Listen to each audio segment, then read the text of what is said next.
Welcome back. While many of us are choosing our goals and resolutions for 2024, a Toronto man is basking in the achievement of completing his goal of 242 marathons in 365 days across almost 70 countries, if you can believe it.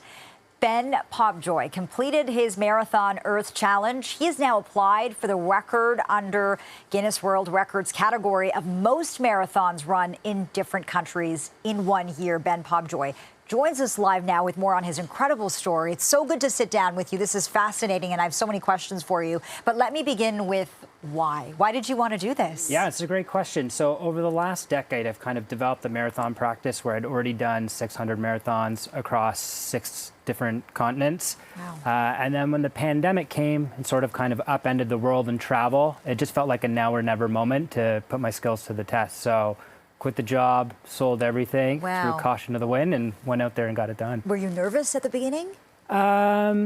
With such big projects, it was so conceptual. But then I think like the first week, I was like, what have I got myself into?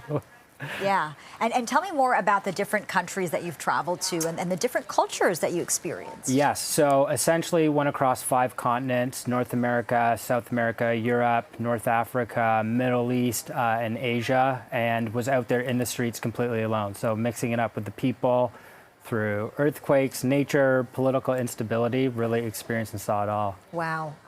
Stories that will last you a lifetime, Absolutely. I'm sure.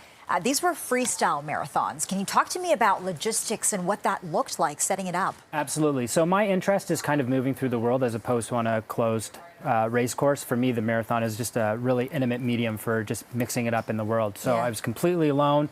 Everything I had was like on my back so I could transport it. 70 flights, 140,000 kilometers flown, more than 11,000 kilometers by foot.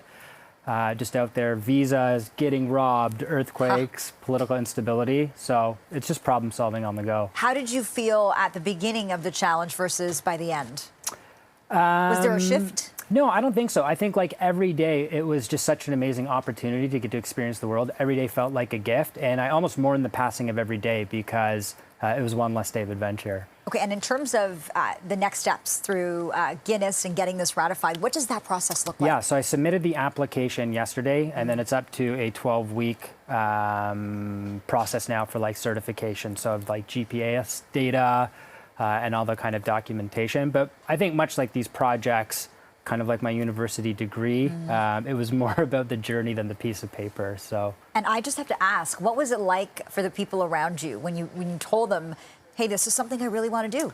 Definitely tears from my wife and my mom, then tears of joy when I was done. And I probably have about like 2 weeks of them being happy that I'm home before, you know, they probably wish I was gone again. And this isn't your first big challenge, but what is next for you?